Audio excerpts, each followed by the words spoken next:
Hi, Seth David here with a brief tip on how to set up your to-do list. Because you're normally we think in terms of what am I going to do next, and I list that out and I work my way down from there. But actually it's better to do it the opposite way, because if you've watched some of my other videos or read some of my other blogs when I've talked about to-do lists and getting and staying organized and things like that, one of the things that I've learned is helpful is, and this is no secret, when you did mazes. If you were a kid and you liked to do mazes, what'd you do? You found out eventually, because somebody showed you or you figured it out on your own, that the best way to get a maze done was to start at the end and work back towards the entrance. And in that way, it was easy.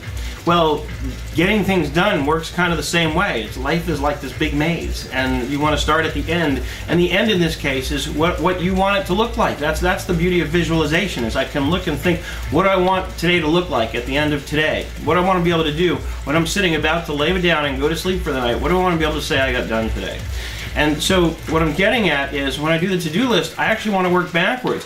I want the first thing on my to-do list to be the last thing I want to get done for today, and then work back from there, because then I say, okay, that should be, I list out how many hours that's going to take, and then I back off to the next thing. So I'm actually working the opposite way, so that by the time I'm finished putting together my to-do list, the thing at the bottom of my list is actually the next thing I'm going to do, and I work my way up.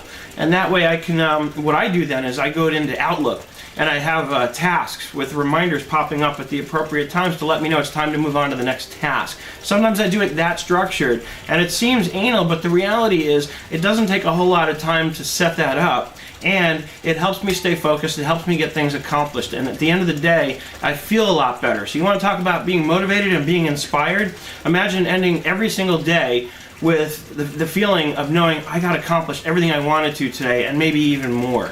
That's the whole goal. So when you're doing your to-do list, work backwards. Start with the last thing you need to get done and work backwards to the next thing you need to do. Have a great day.